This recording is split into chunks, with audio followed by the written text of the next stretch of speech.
All right, so Dune 2 is finally here, so let's talk about it. Now, this is what a lot of reviewers and even online articles call it as peak cinema. Now, is it perfect? I would say in some aspects, yes. There are some things that I wish was different. So we'll actually start off by things that I wish was different. Number one, I felt like the emotional core at the end of the day is missing. A lot of the movies, I mean, you can throw a lot of money at the movie. It can be spectacular to watch.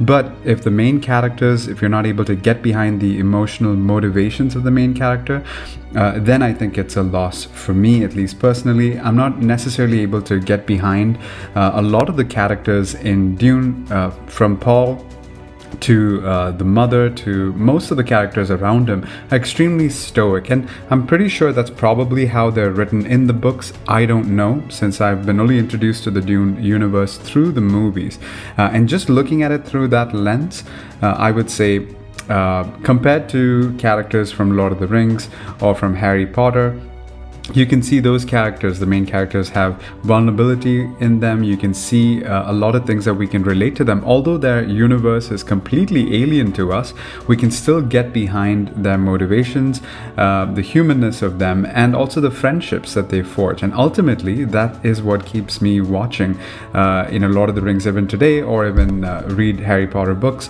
But that aspect I felt is certainly missing here. Yes, there is the love angle, but that's still not enough.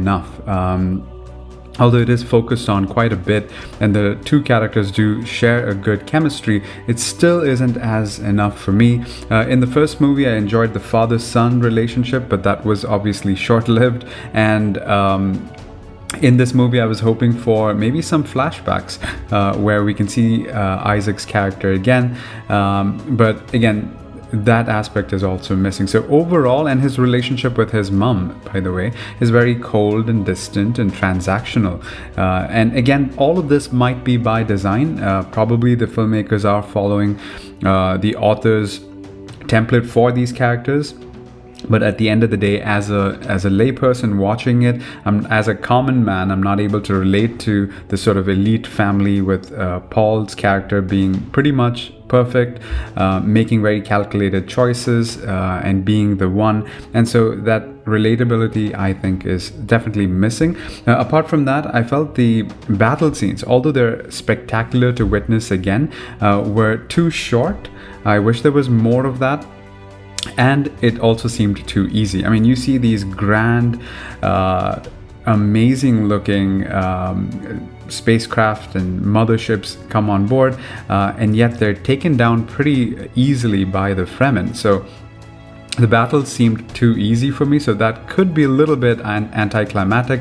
The other strange part that I saw is if you see let's say the bad guy soldiers, they look like they're decked up, they're armored up, and yet they go down pretty quickly just by stabbing them. So I found that a little confusing. I mean, this is supposed to be futuristic soldiers who've literally taken over planets, and yet they can be taken down by blades.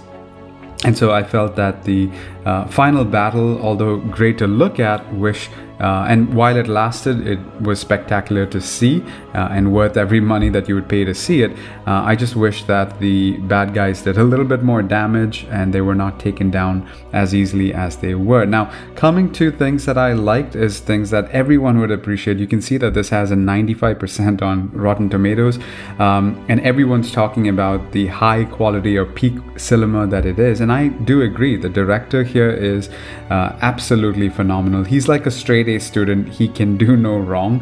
One of my favorite movies of his, though, is Prisoners, which you can see is amazingly different, complete different genre from this movie, and yet the director is able to make all kinds of films, which shows just his vision, his ability, and I do think this is pretty much the new Star Wars for a new generation, right? And it's going to have that level of following. I certainly can't wait for what's the next project that the director has, and in fact, he's going to take a break most likely between this Dune and the next one. and do something completely different. And looking at this director's work, I'm sure he's going to do a phenomenal job, probably something very different, but yet very effective as well. Music, need I say more? It's Hans Zimmer. You're pretty much going to expect mini earthquakes in a lot of scenes. The man is incredible. His sound design transports us into that universe. Speaking of which, the art, the world building, I mean, these are the things that the filmmakers focused on, and they absolutely knocked it out of the park. There's plenty of videos. You can spend hours on looking at the making of this film, everything from the editing techniques to the set designs. A lot of it was physical. It was built, yes, there's computer graphics there, but a lot of it were practical effects used, or practical elements there.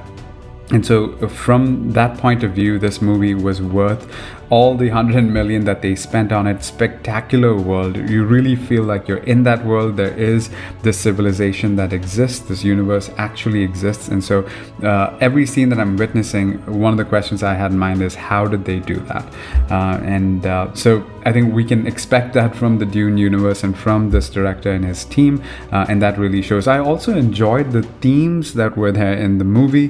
There were a lot of commentary on religions, certainly pulling in from Judeo-Christian worldview. Catholicism is in there. Islam is certainly represented in certain ways. And so you can see that the author has used a lot of real world factions and group dynamics, politics, all of those things are there. Question of, is religion real?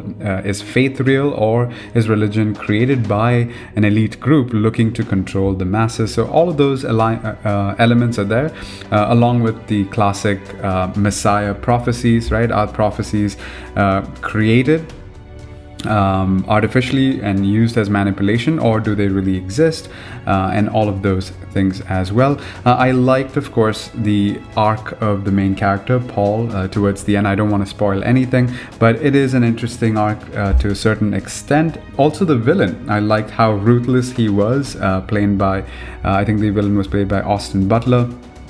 He looks like Frieza, if you're wondering why he looks so familiar, but one gripe I have about it is the setup for the villain. The introduction was a lot more than the impact and the damage that the villain ultimately made, which was slightly disappointing there. But apart from that, like I said, the actor was able to pull off the ruthless vibe that the villain had. I just wish he had a longer stay and a longer impact. Overall, this is yet another cult hit from this director. I think this movie is going to rake in millions, if not billions, and I am excited to see a lot more of Dune.